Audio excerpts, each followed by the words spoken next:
মোটামুটি বুজি পাই গ'লো এতিয়া এইবোৰ মানুহকতো চবকে পইচা বেছিকৈ দিব লাগিব চালা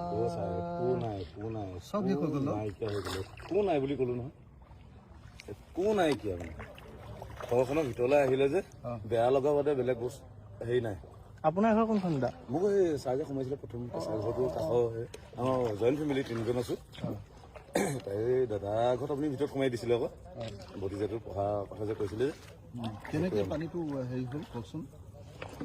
এনেকৈ কি হ'ল মানে আমি হেৰি আছিলে দেই 19 তাৰিখৰ দিনা সোমবাৰ আছিলে শাওনৰ 3 তাৰিখ আছিলে আমি মন্দিৰ এভাগ স্থাপন কৰিম বুলি ভাবিছিলোঁ ইয়াতে অলৰেডি দিনত মিস্ত্ৰী এটা যোগালী দুজন আনি পিনি কিবা নিয়ম চিয়ম কৰি পিনি সূতা উভিলোঁ সূতা উভি থকা সময়ছোৱাতে ক'ৰ পৰা কেনেকৈ পানীখিনি আহিলে মানে নাজানিলোঁ সন্ধিয়া যে ইয়াৰ এখন গাড়ী আছে ৱেগন এখন আছিলে গাড়ীখন উলিয়াই নি এই ৰাস্তাত খাৰা কৰিছে ঘৰ বহি কিলে এই এভেঞ্চাৰখন উলিয়াব নোৱাৰিলে যে সেই তেনেকুৱা হৈছে একো কোনো কাৰো বস্তু একো উলিয়াব নাপালে মানে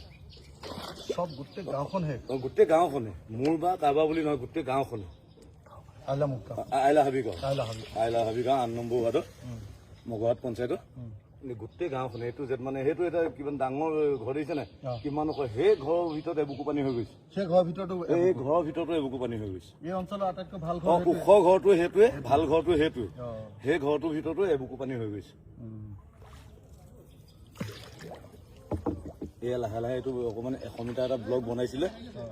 100 মিটাৰ এটা ব্লক বনাইছিলে এইটো ৰাস্তা এনেকৈ কৰি তাৰপিছত প্ৰায় এয়া জাষ্ট এই ওলাইছে আৰু